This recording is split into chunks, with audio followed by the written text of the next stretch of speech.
Hello and welcome to today's Esports Round Up. We're going to cover the games from today at MSI 2023 and preview tomorrow's. As far as the little bit of TSM Maple news, I've already covered that in a previous roundup. So if you search TSM on my channel, you'll come across it. Now, the recap. So I'm 5-1 in my predictions, 2-0 today. I thought BLG would 2-0 Golden Guardians. Golden Guardians put up quite a fight. BLG leaving a lot to be desired in game 2. It was messy from both sides. It was not clean by any means by Golden Guardians, but they pulled it out. Elk went 20 kills, 9 deaths, 22 assists for 30% of BLG's damage.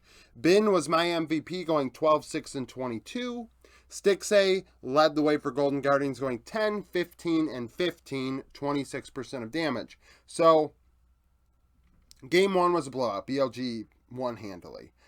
Bin was fabulous on Gnar and top lane, actually solo carrying a 2v2 pretty much. That really gave the team an advantage. Then he had some key Gnar ultis throughout the game at big moments around objectives and even trying to siege that really stuck out to me. I thought Licorice, though, on the other side played well. Game 2, he was very good on the K'Sante. Pretty much, I mean, he didn't solo carry the game. Maybe he played K'Sante in game 1.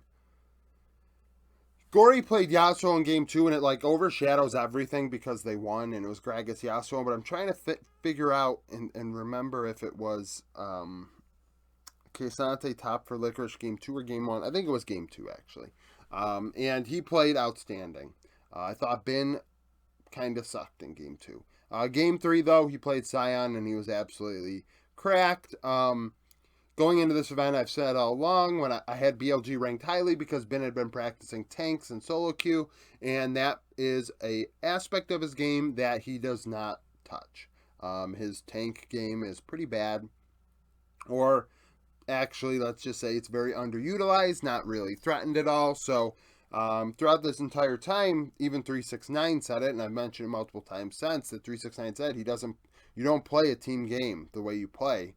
And playing the Scion in game 3 and actually being the meatball and the facilitator was massive. So Bin was my MVP for those reasons. As far as the rest of the teams are concerned, I thought Shun did some good things on Vi. River, at moments, I thought River was the only player for Golden Guardians doing anything positive. Putting Gory on Lissandra is silly, even with Kindred. Not a big fan of that. I thought the bot lane of Golden Guardians really got gapped by Elk and On. Actually, in my opinion, game 2, BLG probably would have been way better off if On did not have 4 kills on Lulu when Elk still had 3 on Jinx. I think we could imagine how different the game might have been otherwise. So, that withstanding, I would say that BLG probably should have won 2-0. Mid lane, Yagao. I thought Yagao had some moments, but at the same time, he just really didn't stick out to me quite like Elk, Bin, On, and Shun. And, I mean, I'm surprised Golden Guardians did win a game. I really am. So that's kind of the deal there. G2 and PSG. G2 2-0 PSG. It was not clean by any means. It was pretty sloppy. Both games, PSG were able to find moments to get back into it. Broken Blade was my MVP, going 13, 5, 18, 29% of damage. Ken in game 1, and then Olaf game 2. Caps 9, 3, 24. I thought he played very well on the Gragas. He might have played Lissandra in game 2. And then Wako he did. Wako went 11, 8, and 4 for 34% of PSG's damage, as once again he leads the way on the losing side. So BB was MVP because his Kennen had some really good flanks in game 1 at key moments around objectives. That really stuck out. Actually, PSG crawled back into the game, and BB really did well in a key Drake fight that I felt really cemented the win for G2. Then in game 2, he punched PSG in the mouth right away on Olaf, invading 1v2 and getting a solo kill. Yike would then solo kill Junjia after that, but it's not quite as impressive after Broken Blade already did it.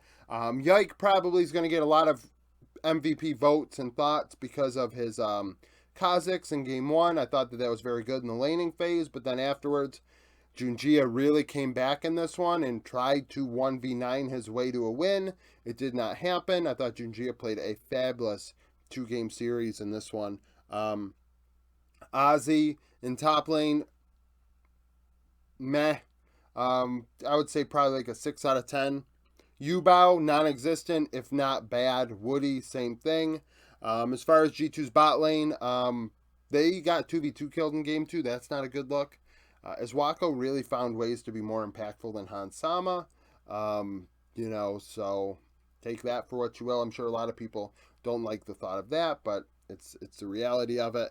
But in the end, G2 2-0 PSG, and that's a big deal because last year at MSI, PSG 2-0 G2. Sneak peek for tomorrow. So winners of these play the losers of those, I think is what happens. So we have GAM and Rainbow 7, Vietnam versus Latin America. The last matchup these teams have played against each other was never. Rainbow 7 and GAM have never crossed paths internationally. The last time Vietnam played Latin America internationally was Worlds 2022, where Saigon Buffalo would beat Icarus Gaming. We actually have player overlap here. Adi is the only player on Rainbow 7 to have any international experience, and actually at 2017 MSI in play-ins, he would play Levi then on GAM, formerly known as Gigabyte Marines, and Adi was on Lion Gaming. Levi would win, going 2-0-10, 17% of damage on a Lee Sin. Adi went 1-5-1 for 10% of damage on an Ivern. You can imagine. So that one, the bot lanes both suck. So actually, it's going to be a battle of which bot lane can be, who can int less. And then the rest of the Rift, we'll see what happens. DFM and Loud, this matchup's actually one that we've seen before. So DFM and Loud played at Worlds against each other in a best of 5, which is way more important than what a best of 1 could tell anybody. So in before anyone might mention best of 1s, DFM won 3-1. 3 roles from that series do not overlap. That includes top lane because Evie is no longer with DFM. In mid lane, Yahorung is a free agent, so he's no longer with DFM. And then Brant is no longer with Loud. So those 3 roles not overlap. So we took jungle support. So Steel and Harp went 10, 22, and 101 in that series with 23% of damage. So the supportive roles. And Croc and Seos went 8, 32, 58 for 25% of damage. So a little bit different here. We'll see what happens. I've had some CBLOL fans mention that Loud might choke. And it's really kind of funny because I think to choke, you need to be considered the favorite by default. And I mean like heavily the favorite. Like this, you should have won. And in this, I don't think it's one of those situations. I think this is a close one. Robo cannot die 14 times like he did against PSG. Or who? G2. He cannot die that many times. That's absolutely embarrassing. That's atrocious. It's not what kind of Robo are we going to get today? No. If we're going to pretend that he's really good, then he's got to actually show up, and he can't do that. Like, that's embarrassing. In this series, Robo is the difference. Tol2 is not good. If Robo plays well, they will win. And then people are going to say, oh, look how good Robo is. And I'm going to say Tol2 is so bad that it doesn't matter. That's how I feel. So, Loud, DFM. That matters. Bot lane matters. Root versus Utapon is going to be close. Mid lane, Arya and Tinones. I'm giving it to Arya. So we'll see what happens. So that's it for the roundup. Thank you for watching. If you liked the video, like it. Subscribe to the channel for daily League of Legends content. Follow me on Twitter. Join the Discord. Become a YouTube supporter. And I hope to see you again tomorrow.